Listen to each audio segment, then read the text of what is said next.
Hi, Lisa Goucher here with Goucher Parker Spivey. Welcome to my home. Oftentimes I am asked, now that I've re-entered the court reporting industry, why? Why are you back? I am going to share my story, my why, and what it means today.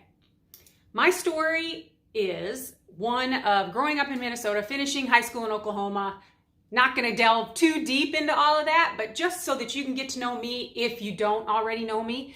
And then I moved to Texas in 1992 with my husband, and I began working in a law firm as a paralegal there. Eventually, it lent itself to an opportunity at a court reporting firm. I earned my partnership at that court reporting firm, and I owned it for 17 years. I sold it to my business partner back in 2016, and I sat out a 3-year non-compete, which ended in September of last year. So I was in the legal industry for over 30 years when I took a break.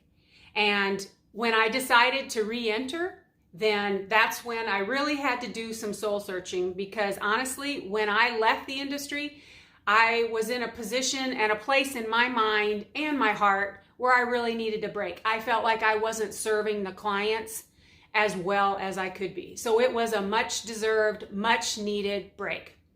And then that brings me to, why am I back? Talking about my why now really comes down to people on so many fronts. It's interesting, if you've not ever removed yourself from an industry, so I was in legal for over 30 years, then when I signed that non-compete and stepped away from the business, wow, that's really an opportunity to do some self-reflection. I may have been burned out from the business. I may have needed a break from the business, the industry, but oh my goodness, y'all, I missed the people. I missed all my friends that I had made over the 30 years.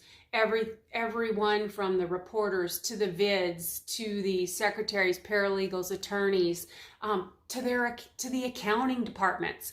I had built so many relationships, and I realized that that's what fed me, all those relationships. So the really big why comes back around to the people. I miss the people, but in addition to missing the people, I knew that it had to be entering the market in a manner that I was going to be providing a solution that was different than before. Okay. Everything changes, it evolves. What we did back in the early 2000s, we are not functioning the same way. Y'all know that's common sense. Offices are functioning different, cost effective, just technology, everything across the board. So, all right, Propel pushed me all the way up to about a year ago. And I'm like, what am I going to do different this time? Well, I have to tell you, the thing that makes it different, and the person that I really have to include in my why, is Risa Parker. Risa Parker, she embraced me back in the early 2000s when she owned her court reporting agency. I was a new partner in my court reporting agency. Now, keep in mind, I'm not a court reporter. I was a paralegal. So, I had all this knowledge that I wanted to learn, needed to learn.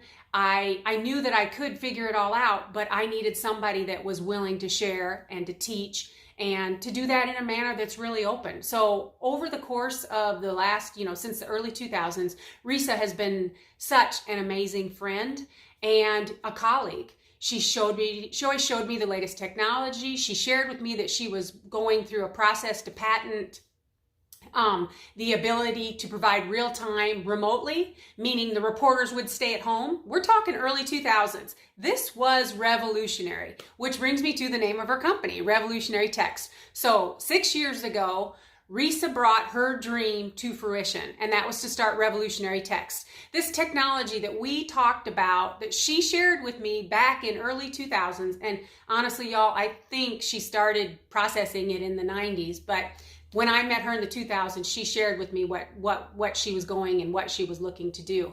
And that was to make sure that she was always taking care of the attorneys the most efficient, cost-effective way possible. She put Revolutionary Text, which is equipment, into courtrooms, and the court reporters are working at home, writing real time into the courts, okay? She's pooling the resources. So when I started talking to her this time around, I was concerned about the court reporting shortage. And, I loved the way that she had functioned with revolutionary text. And we decided that this is something that can actually be rolled out to the industry as a whole, even in the freelance market. So with the freelance market like it is, and we have so many amazing reporters, but oftentimes it's not enough, depending on where you go, you want the ability to make sure you're taken care of regardless of where you go. So it boils down to people again. My why is all about the people, the reporters, the clients, connecting them, making sure that I am providing the best possible service. Where does that leave me today? It leaves me in the position I know I am meant to be in, and that is to take care of you, to take care of the clients, to take care of the reporters and the vids. We've pooled all the resources. Everybody is on board to make sure that the work goes forward. You have cases and witnesses that it is life or death whether they go forward. There is a ripple effect with their families, and not only their families, but your law firms, where people need to get the work done so that it continues and it moves in a remote, safe manner. And we have those options. So reach out. I cannot wait to take care of you. I've locked arms with some really great business partners, and we are looking forward to making a difference in your life.